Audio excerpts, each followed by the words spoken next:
Production and distribution of City Club forums on IdeaStream are made possible by the generous support of PNC and the Raskin Family Fund, with additional funding from Robert Conrad, Cleveland State University, the Chautauqua Institution, the Cleveland Clinic, and the United Black Fund of Greater Cleveland, Incorporated.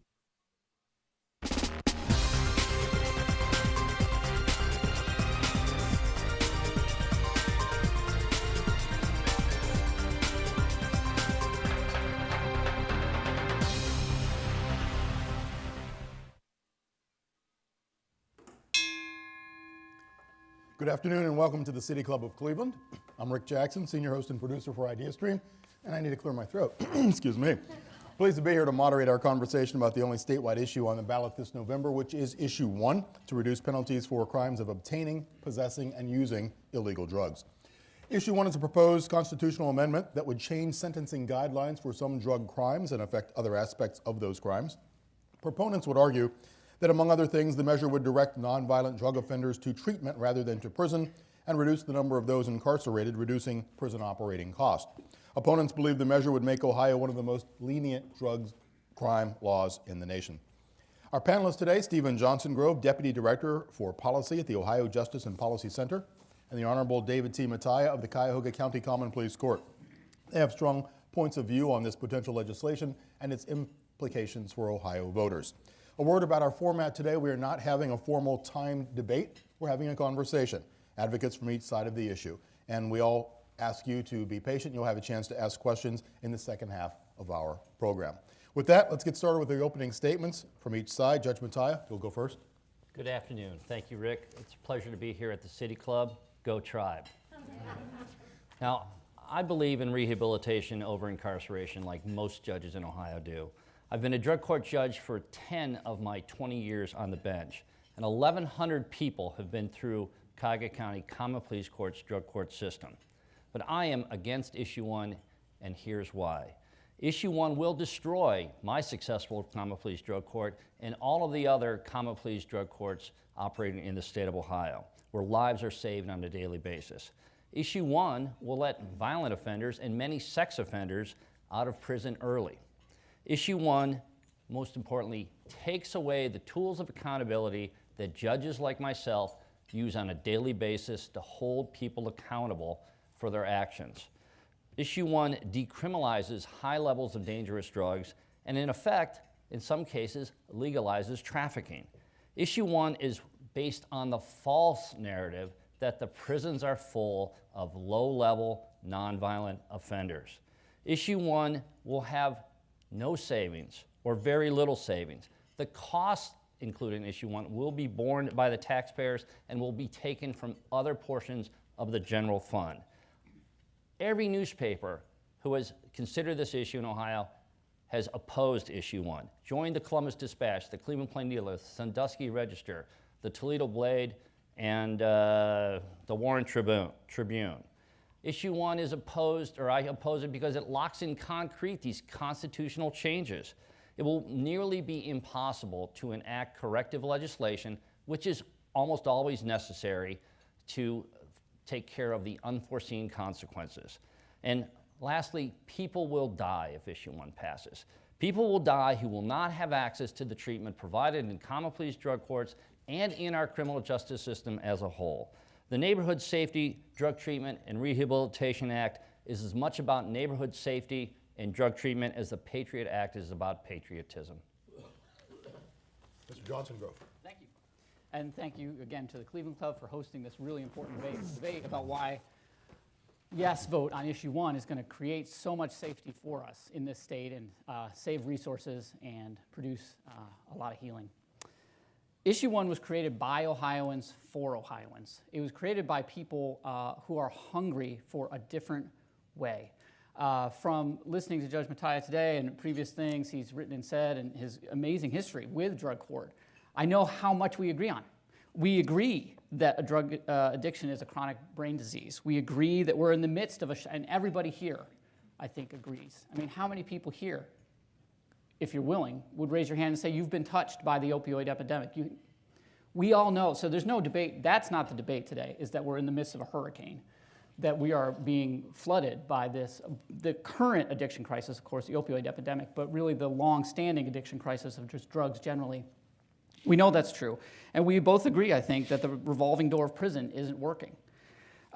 We also think, that it's smarter to treat the underlying cause of drug addiction rather than just treating the symptom of criminal behavior.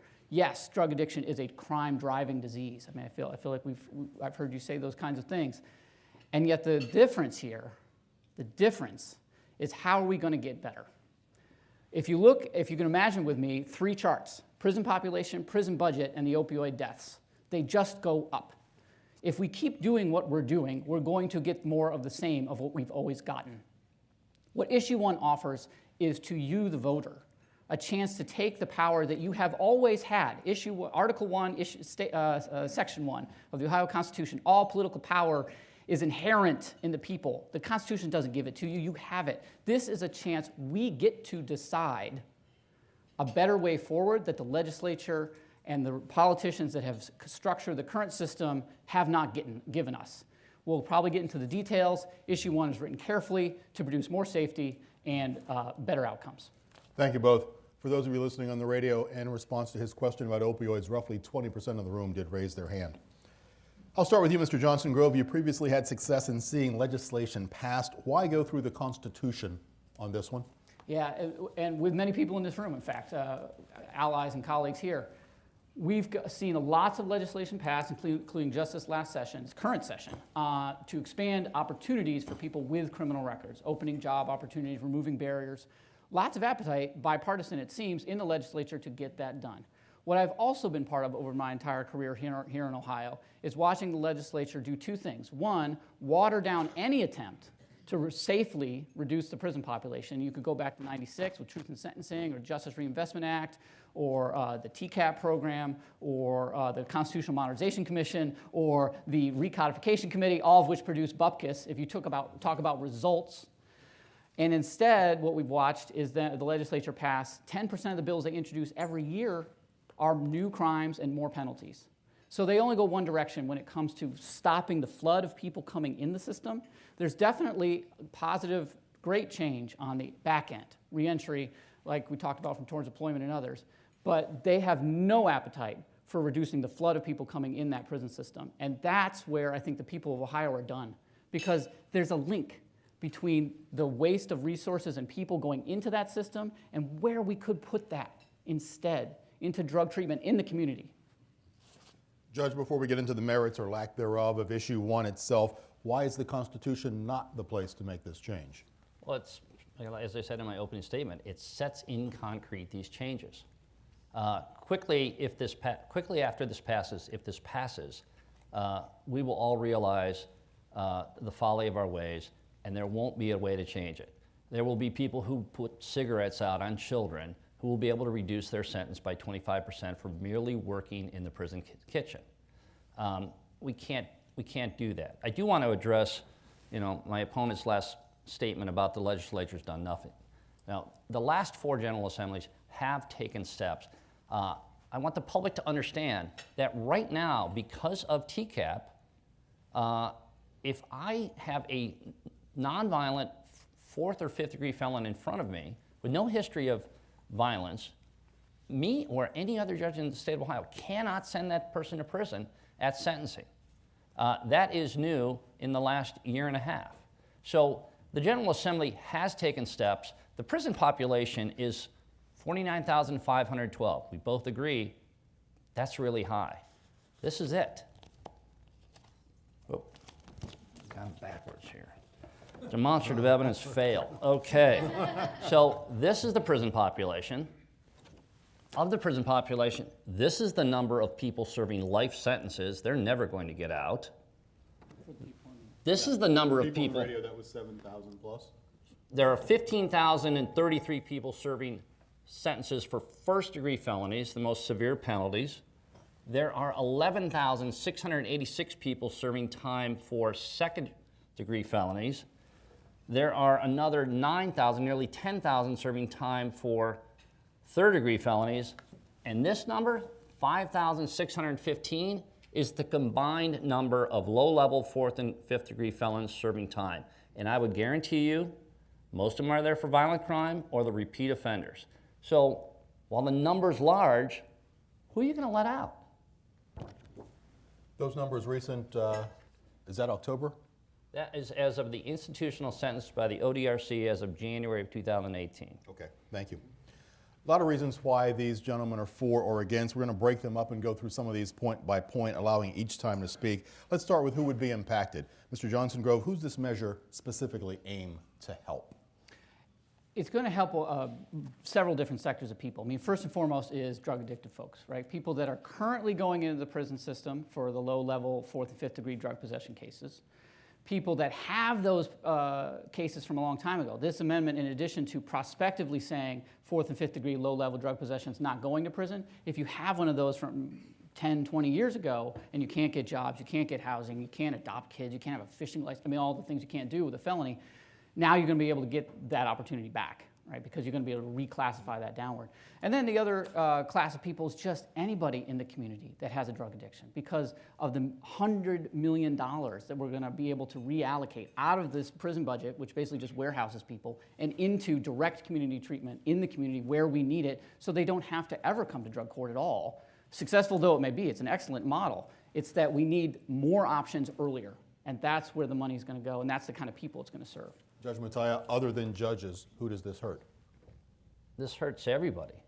You know, this is not about judges, but you know, it will impact our ability to hold people accountable. But those people who get out early, you know, they're not going through towards employment and going to be working in the lobby of the Marriott Hotel for you. As I demonstrated, these are dangerous and violent people.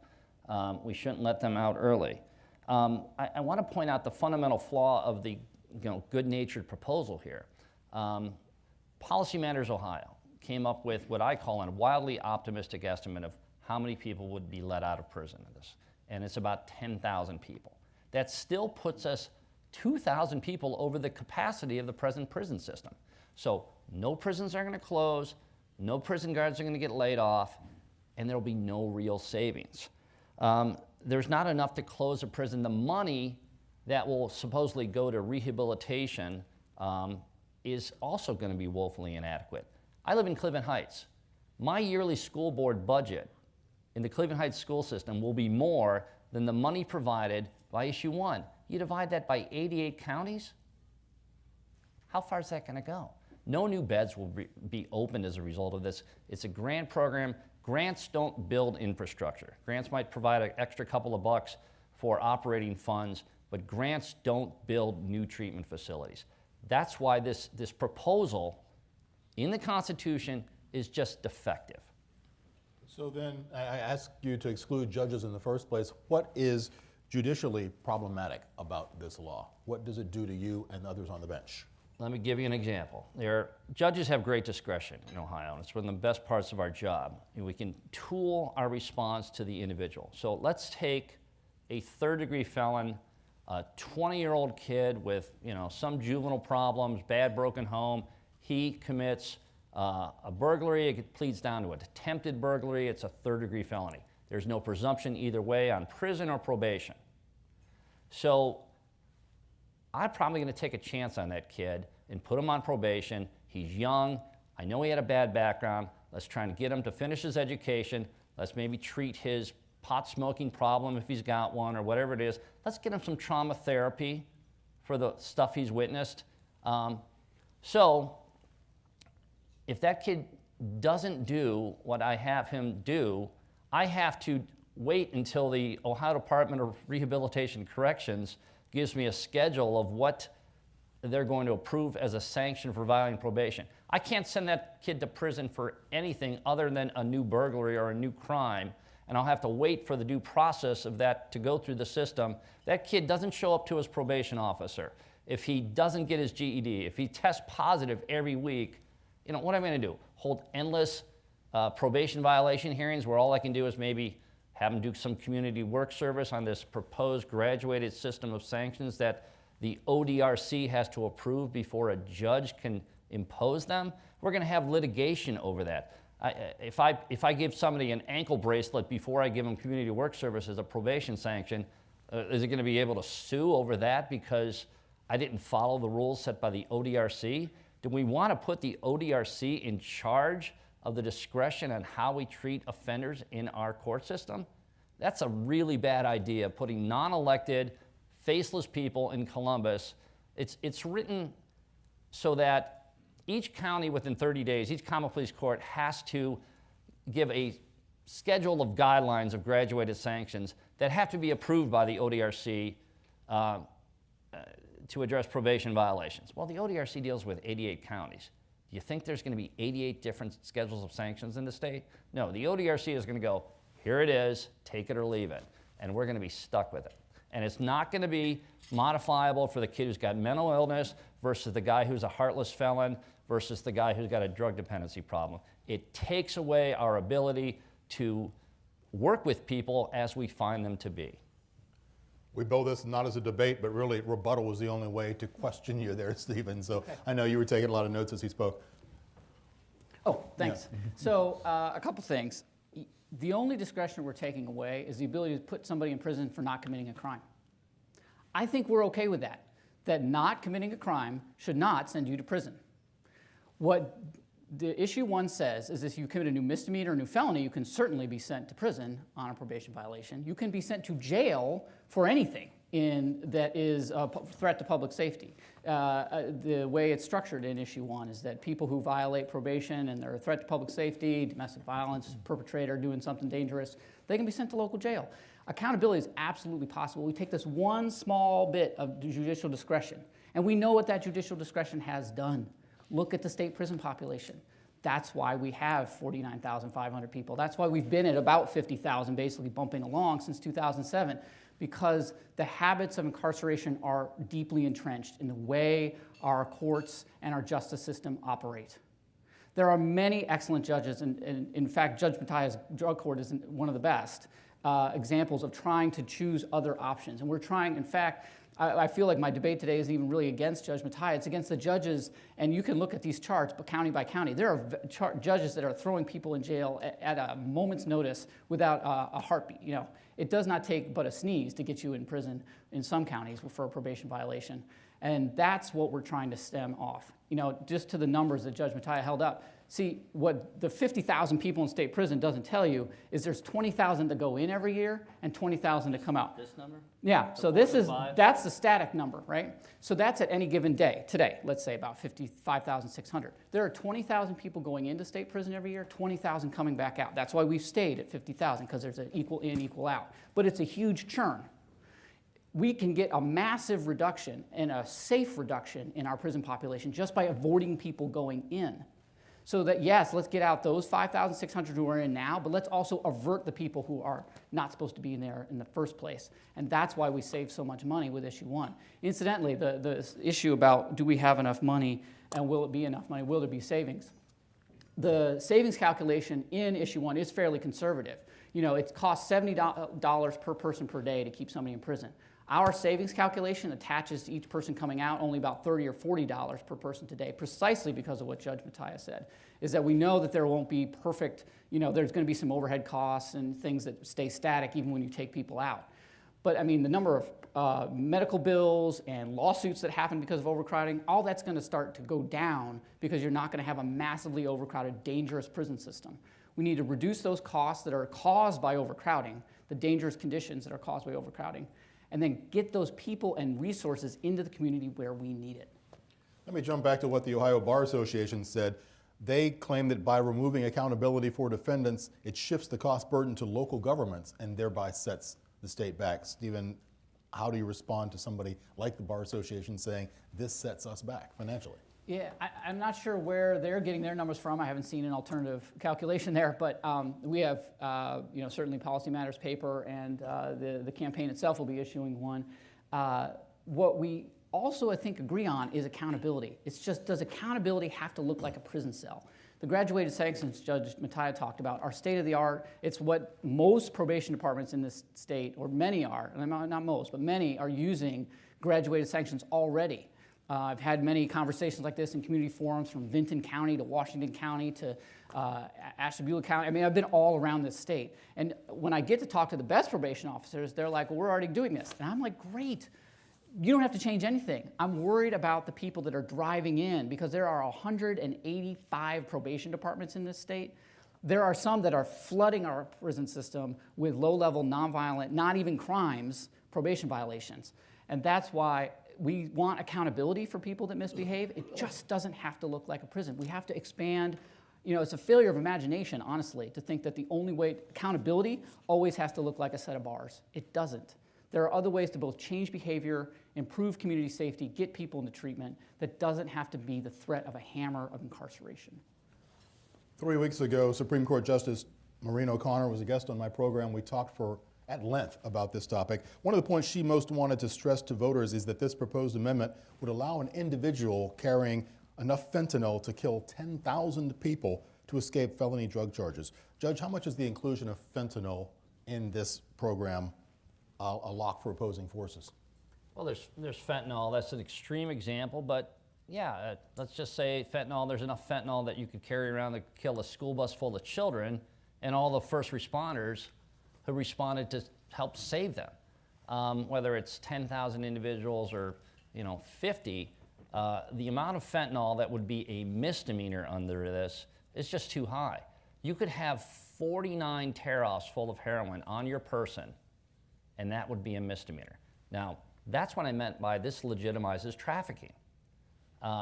It's just not right. And I do want to point out that Mr. JohnsonGrove did contradict himself. If you remember his opening statement, he talked about this climbing graph of prison population and opiate use, and then he just admitted a couple moments ago that the prison population has been steady in Ohio over the last 10 years.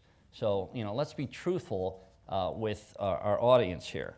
So, evidence-based practices are great on paper, but again, it's a one-size-fits-all system, and I want to explain to you why we have them in Cuyahoga County and they don't work in drug court, because they're not specific to dependent offenders. They don't include things for treatment. You can't have a one-size-fits-all program for probation violators. It's just not going to work.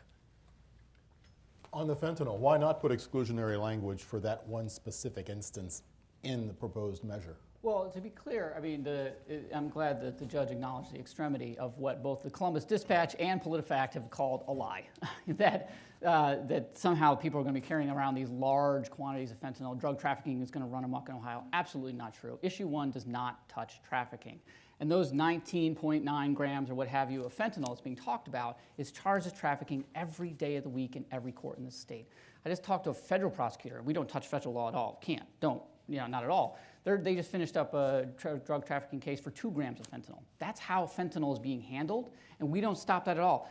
The Senate Bill 1, which just passed and is going to go into effect on Halloween of this year, changes fentanyl trafficking laws. All that will be in place. And if the legislature wants to change fentanyl trafficking, please go ahead.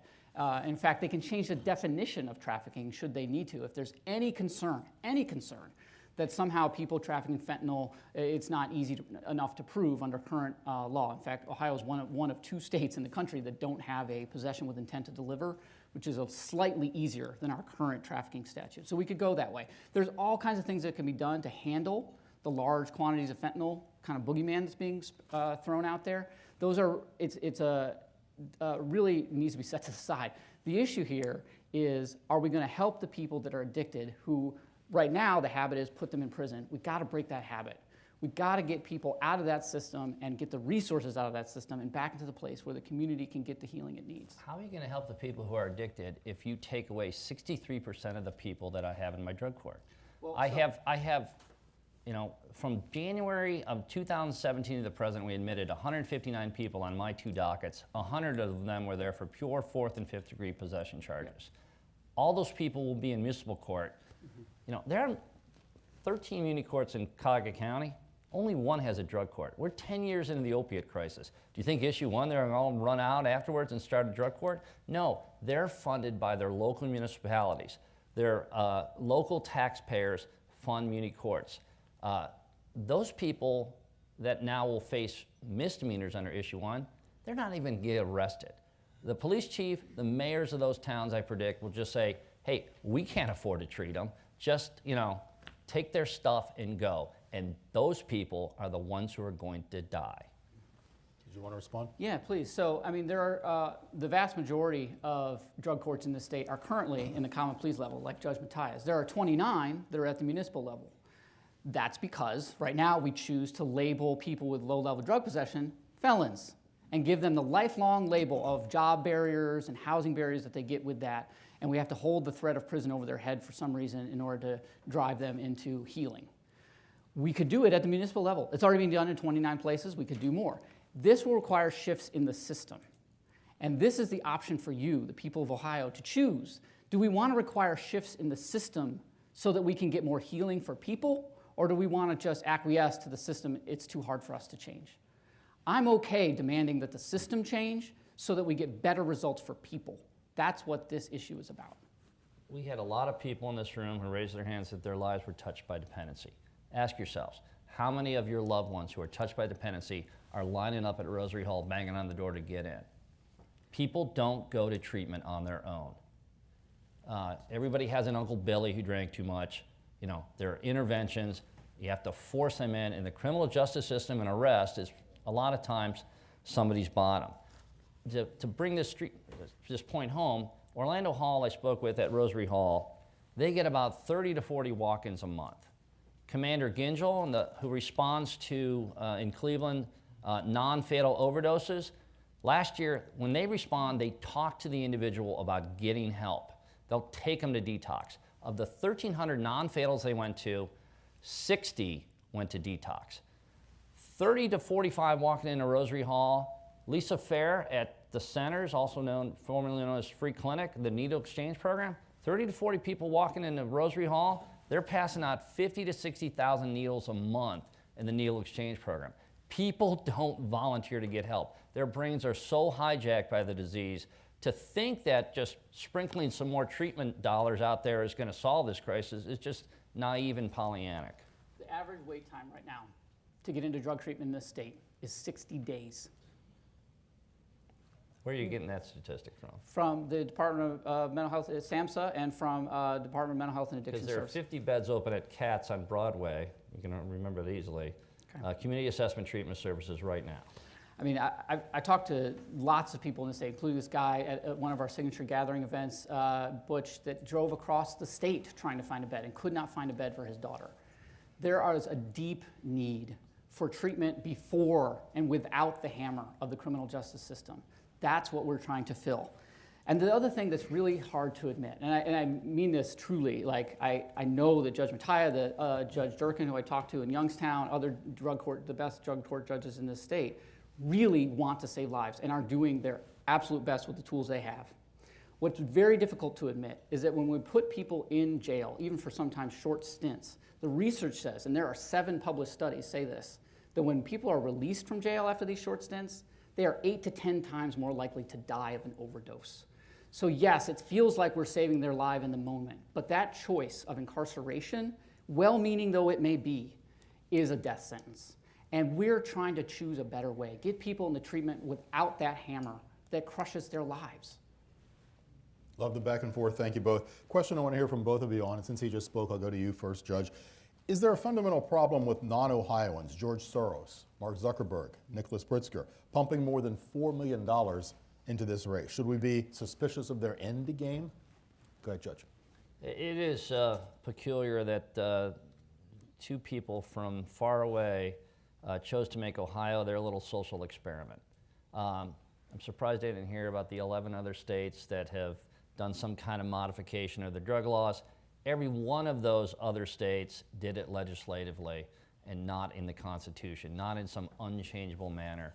The Chan Zuckerberg Foundation has put $1 million, $1.5 million into this. If you like the 2016 election that Facebook helped contribute to, you're going to love issue 1. Thanks. So just to note, like with people in this room, I've spent more time in church basements than I can count. And I've done that over the last 10 years of my career here in Ohio, building this campaign. Okay, we got, especially the last 2 years, drafting collaborating with people who've been affected by the criminal justice system as crime victims, as people who've been addicted or had a family member who's addicted, or people that have been incarcerated. We've worked with policy experts across the system and vetted our language through various people that are actually active in the justice system or retired. So we worked really hard to build this campaign as a way that really met the needs of a diverse body of Ohioans who are hungering for a different way, that justice looks different. Yes, we got resources from the outside, just like Supreme Court justices who run for this state get outside donations. We can look at the Sunlight Foundation donor list. We can look at Mr. DeWine's, Mr. Husted's, or Mr. Cordres, for that matter, outside donor list. Yes, there are people outside of this state that donate to political campaigns in this state because the state matters. We know the state matters tremendously. That's not so much the issue. The issue is, are we, as the people of this state, going to take our choice, our power that we have to choose a different way forward for justice? Or are we going to wait, again, for another decade of the legislature to do something, I don't know, spend a lot of hot air and a lot of paper to get no results? Thank you. Take a breath, gentlemen. Today we are listening to a forum on Issue 1 to reduce penalties for crimes of obtaining, possessing, and using illegal drugs, featuring Stephen JohnsonGrove, Deputy Director for Policy at the Ohio Justice and Policy Center, and the Honorable David T. Matia of Cuyahoga County Common Pleas Court. We're about to begin the audience Q&A. We welcome questions from everyone. That's City Club members, guests, students, any of you joining via our live stream. If you would like to tweet a question, please tweet it at the City Club, and our staff, of course, work it into the program. Holding the microphone today, Content Coordinator Bliss Davis. May we have a question, please?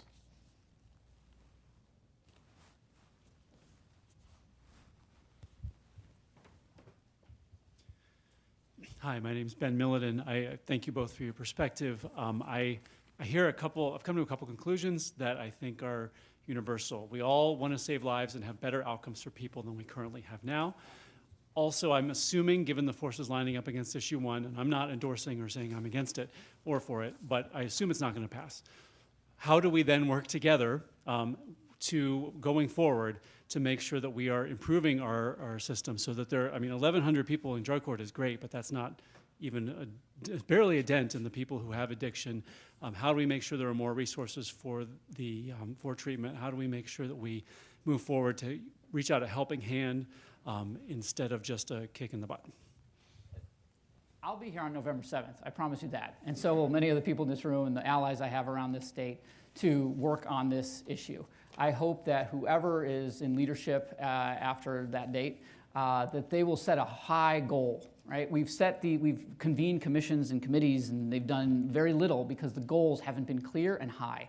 Those goals need to include driving down the prison population and include deep, bigger investments. I think there's one thing I can kind of agree with, I think, with Judge Matia, is that the resources that we're going to redirect out of by Issue 1 are going to be significant, but they're only a down payment. They are not enough to meet the need. And those needs have to be demanded by us, the people of Ohio, through our state budget process, there have been mediocre investments and unsustainable investments in all kinds of things that I think would prevent crime and heal the community and prevent people from ever showing up on the courthouse steps. So that's yes, I'm going to be there, and I think many other people will be there when Issue 1 passes. If some highly unlikely eventuality is that it doesn't, I'll be here as well. Response? Yes. How to lower the 49,512 generally violent and dangerous people in prison. Stop them before they get there. What the public has to realize is the criminal justice system is right at the mouth of the river where it meets the ocean, and the ocean is the prison system. By the time they get to us, it's too late. So how do you reduce the prison population? You invest in education.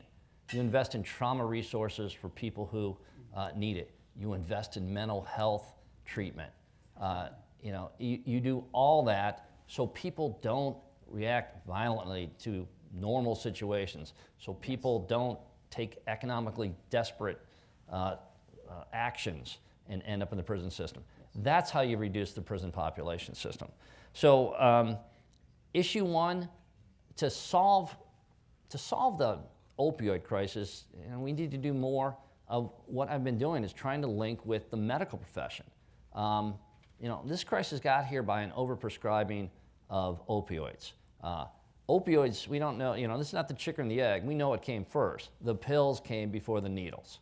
So but we need help in digging our way out. Our friends in the medical profession need to incentivize doctors to go into addiction psychiatry. They need to incentivize doctors, or we just need to get rid of the perverse waiver requirement for some forms of medication-assisted treatment.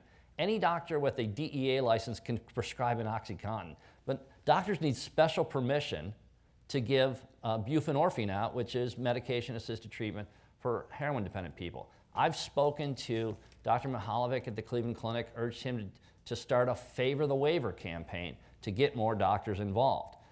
These are the kind of steps that we need to do once the voters take the right move and vote down issue 1. Thank you. Next question. I'm Amy Hanauer, the Executive Director of Policy Matters Ohio, and Judge Matia, I'd really like to thank you and encourage everybody in the room to go to policymattersohio.org and take a look at our analysis of this issue. I stand by it very proudly, and I'm proud to do research on many of the things that Judge Matia mentioned, how we can get more resources into actually helping people in our communities. Just to turn to some of what's been said here, Judge Matia asks us to be unimpressed by the 50,000 people who are in prison, but to be impressed that over 10 years, 1,100 people have come through his drug court. That's about 110 people a year on average. And I am impressed because it's one of the best drug courts in the state. Last year in Columbus, it's my understanding in Franklin County, 14 people graduated from drug court in Franklin County last year.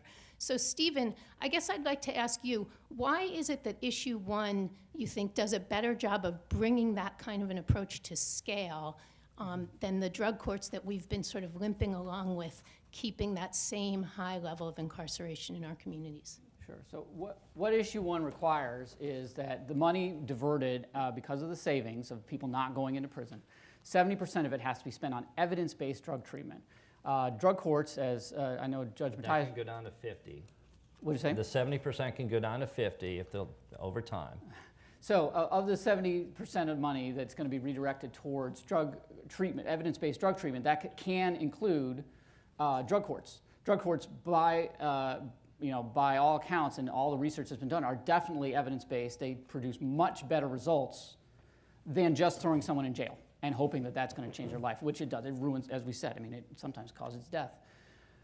Drug courts are way better than that. What's also even better, or perhaps equal, is investment in drug treatment that doesn't require going into the justice system at all. So that's what we need, is a full menu. There's a lot of addicted people in the state, no doubt. And there are a lot of, opioids are, of course, the headline, but there are all kinds of substances people are addicted to, and that people need the menu.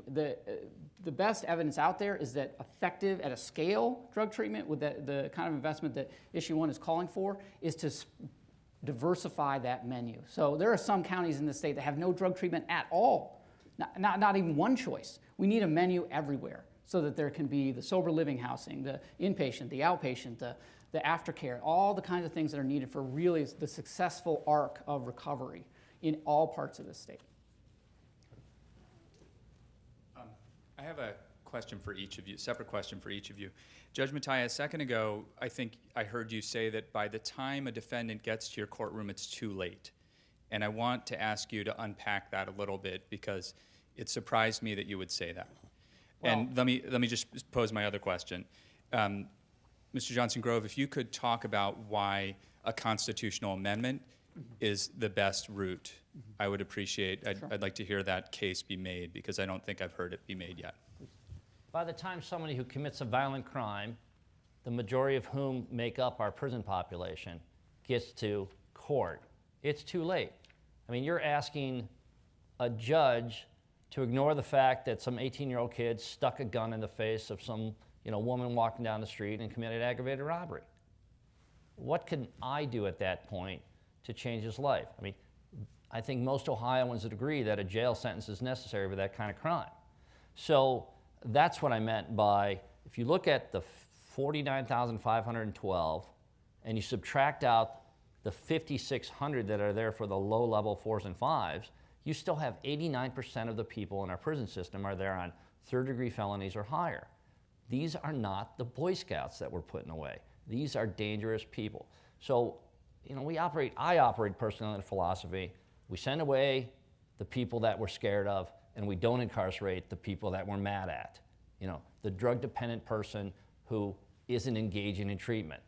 I might put him in county jail for a couple of days to get his attention. We might make him buy gift cards for the others in drug court as a sanction. We use a graduated system of sanctions in drug court based on science and based upon a distal proximal goal violation scheme, but that's not what we're talking about here. But, you know, by the time somebody gets into the court system, you know, society has missed, he hasn't gotten his education, he's been grown up in a traumatic environment, his mental health has gone untreated. You know, we have to intervene farther upstream so that kid doesn't stick a gun in the face of the lady walking down the street. I couldn't agree more. We absolutely need to do, and that's exactly why we need to get issue 1 passed so we can put more resources upstream. Your question about the Constitution, the reason we're going with the state Constitution, now some of the places that have passed something similar to issue 1 where they've reduced the classification of drug possession from felony down to misdemeanor, which incidentally is not decriminalization or legalization at all. Both those words were said, and it's clearly far from the truth. De facto. So a misdemeanor is a crime, and you can go to jail for it, and you can go to probation for it, and all kinds of things like that. Now, what some of those other states have by ballot initiative is a protected piece of legislation. So once you pass that piece of legislation, as the voters, you, the people, get to have that political power that is inherent in you. You get to have it protected from the legislature repealing it the next day. Not so in Ohio. If we did an initiated statute, which is possible, you know, it's the exact same, almost the exact same number of signatures, spend all this money, you know, get up people all around the state with clipboards, and then you pass, you know, you take your vaunted political power guaranteed to you by Article 1, Section 1 of the Ohio Constitution, and the next day, this legislature will repeal it. And I know that because we can look at what they've done. 1996, Truth in Sentencing. 2011, Justice Reinvestment. 2015 to 2017, the Recodification Committee, which produced 0 legislation.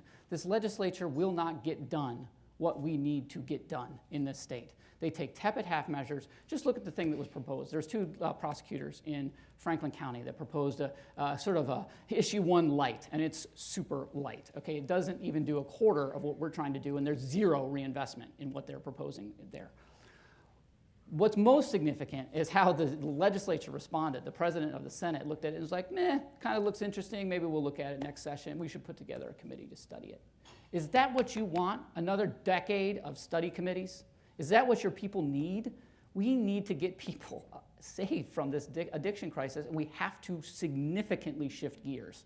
This can't be done by tepid half measures. We have to shift gears. Issue 1 is a careful, thoughtful way to do so, and it's an exciting option for you, the people of Ohio, to finally get around the hot air of Columbus and actually make this choice yourself. Well, Mr. JohnsonGrove, I'm sorry, if there's some place between issue 1 light and tepid half measure in issue 1, are you willing to make some compromise to get it on the ballot if for some reason it doesn't make it in November? If issue 1, I'd really be surprised if issue 1 doesn't win in November, but I think it will.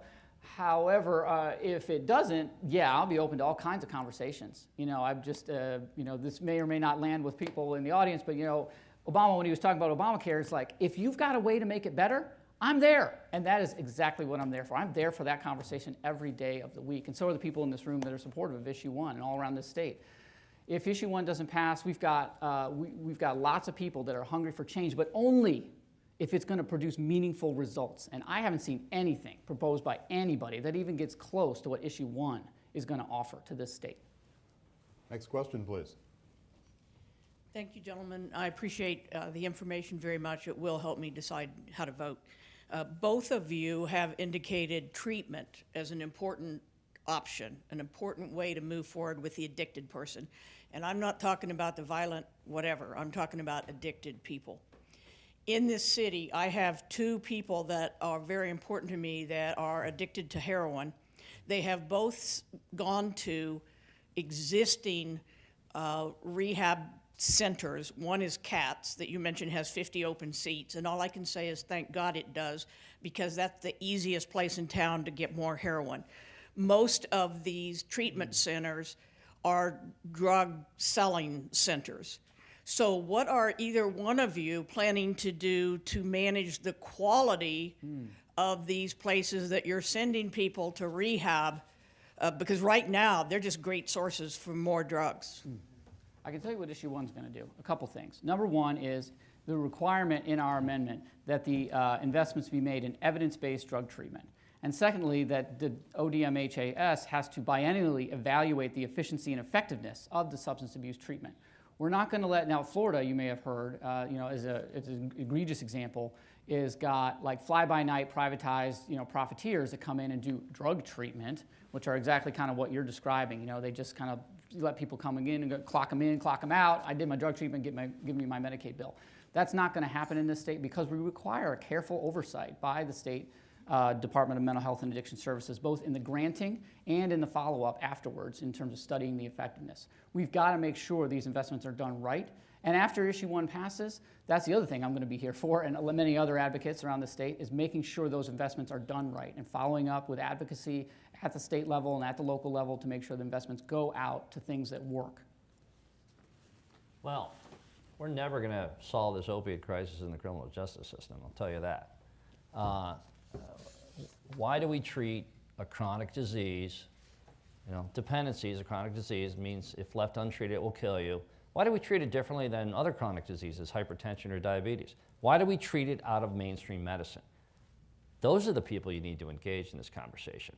The medical profession brought us this problem, and they've done very little to help dig out. Well, we can't make a buck off of it.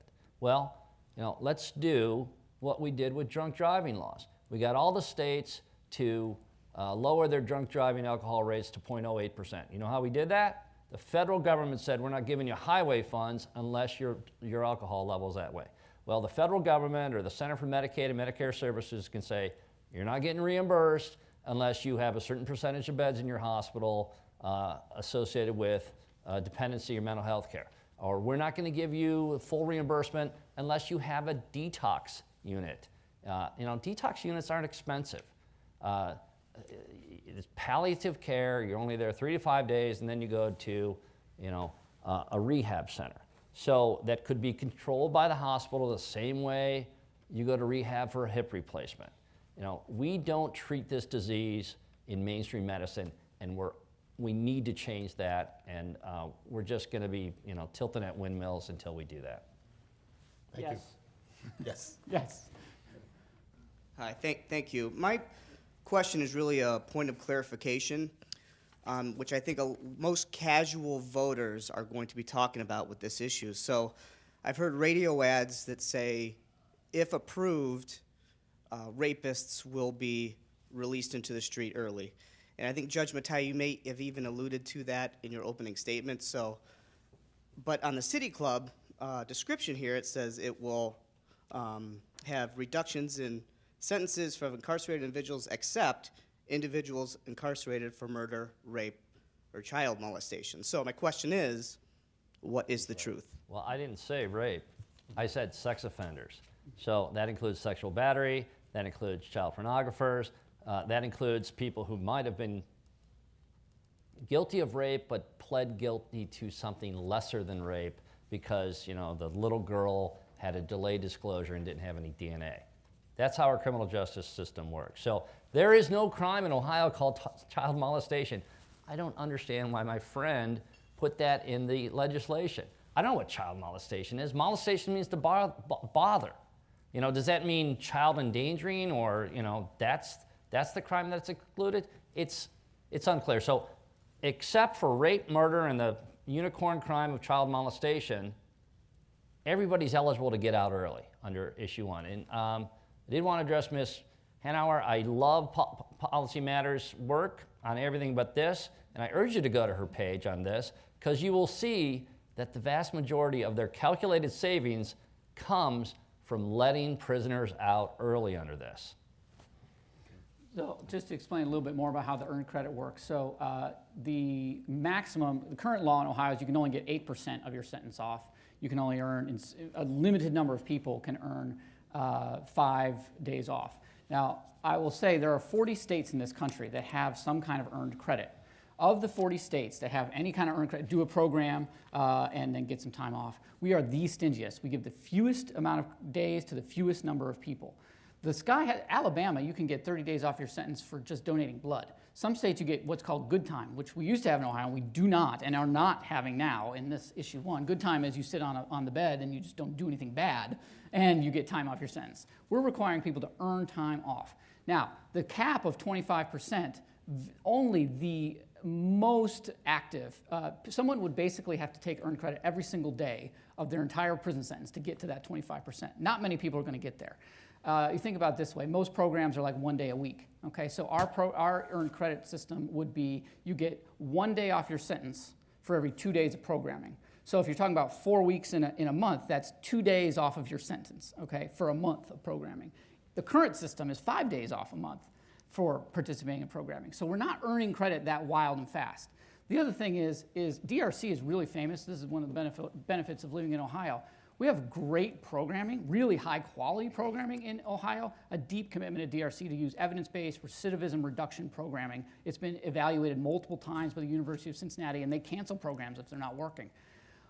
The problem is there's low access, right? So even with the low access, that is the low quantity that's available, we're still going to get the reductions in the prison population, even at the current levels. That's how we did the math. That's how Policy Matters did the math. That's how we know we're going to reduce the prison population through people getting out.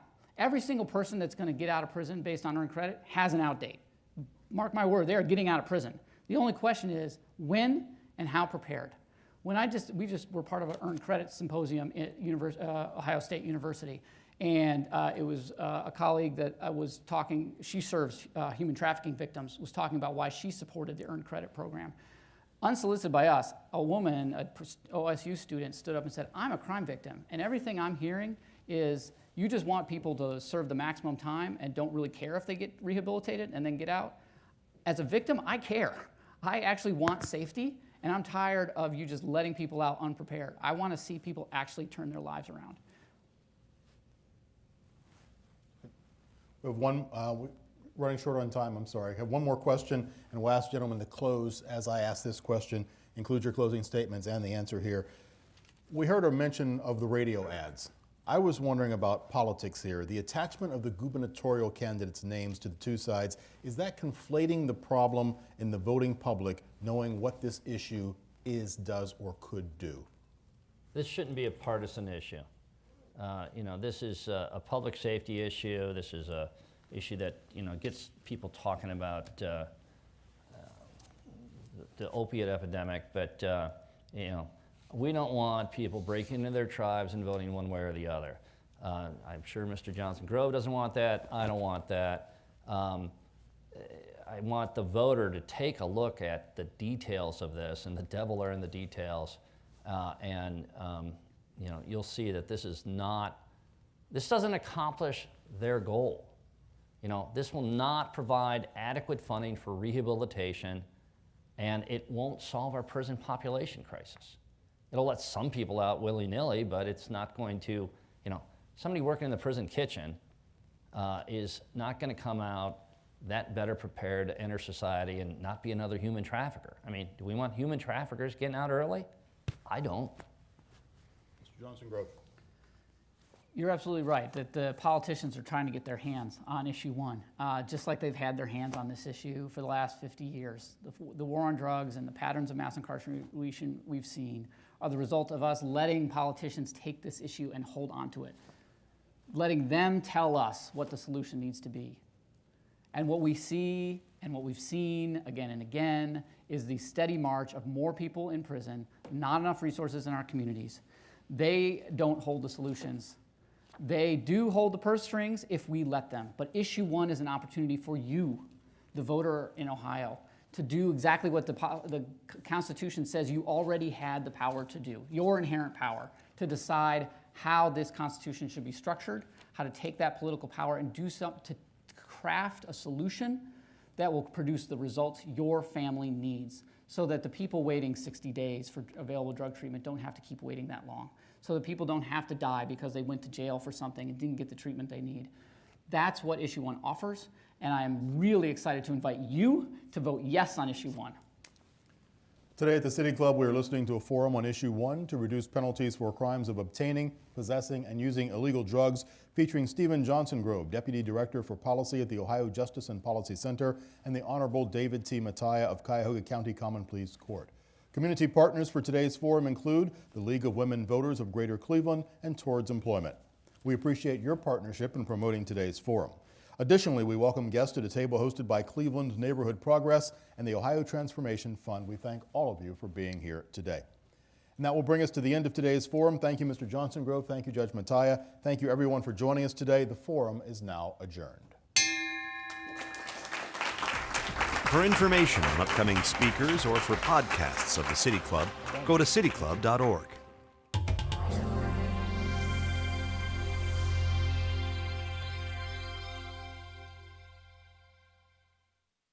Production and distribution of City Club forums on IdeaStream are made possible by the generous support of PNC and the Raskin Family Fund, with additional funding from Robert Conrad, Cleveland State University, the Chautauqua Institution, the Cleveland Clinic, and the United Black Fund of Greater Cleveland Incorporated.